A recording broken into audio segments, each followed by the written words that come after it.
Hello everyone. అద్వైత అంటే ఏమిటి?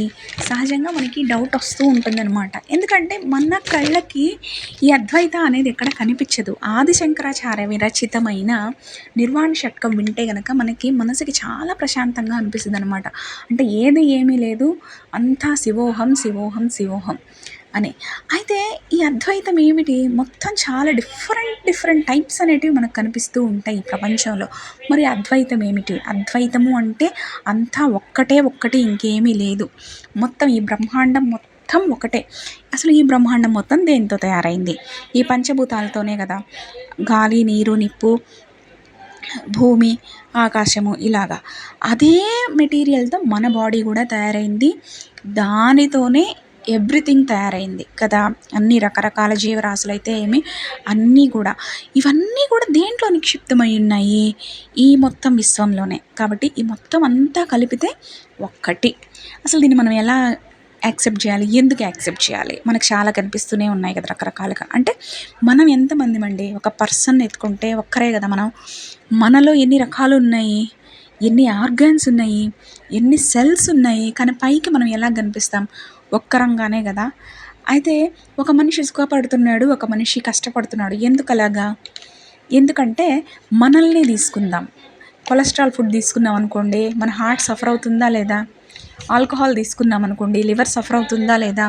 అంటే చెడు పనులు చేస్తే సఫర్ అవ్వాల్సిందే. అంటే మన కర్మ ద్వారా మనం ఫలితం అనేది అనుభవిస్తున్నాం. మంచి పనులు చేస్తే కనుక మనం ఆటోమేటిక్గా సుఖపడతాం కదా.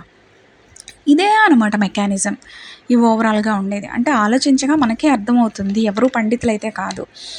అలాగే నేను నా పిల్లలు నేను, ఈ స్వార్థ చింతన కూడా కొంత తగ్గిస్తే బాగుంటుంది. అంటే ఎవ్వరూ ఇక్కడ శాశ్వతం అయితే కాదు.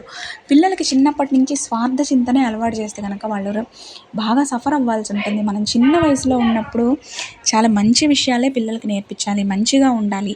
ఎదుటి వాళ్ళు కూడా మనలాంటి వాళ్ళే, ఎదుటి వాళ్ళకి హాని చేయకూడదు అనే విషయాలు మనం నేర్పిస్తే వాళ్ళు పెద్దగా కూడా వాళ్ళు ప్యూర్గానే ఉంటారు. చిన్నప్పటి నుంచే స్వార్థ చింతన అలవాటు చేయకుండా వాళ్ళకి మన ఆచార వ్యవహారాలు, మన ఇండియన్ కల్చర్ యొక్క గొప్పతనం అన్నీ నేర్పిద్దాం.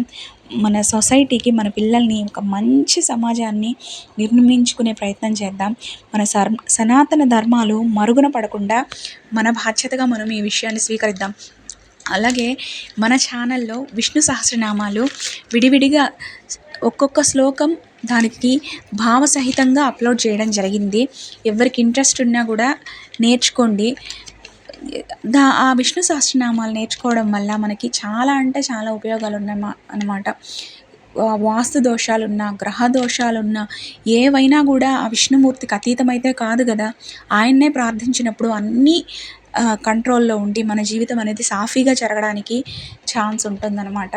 సో ఈ వీడియో నచ్చినట్లయితే లైక్, షేర్ అండ్ సబ్స్క్రైబ్ చేయండి. Thank you for watching.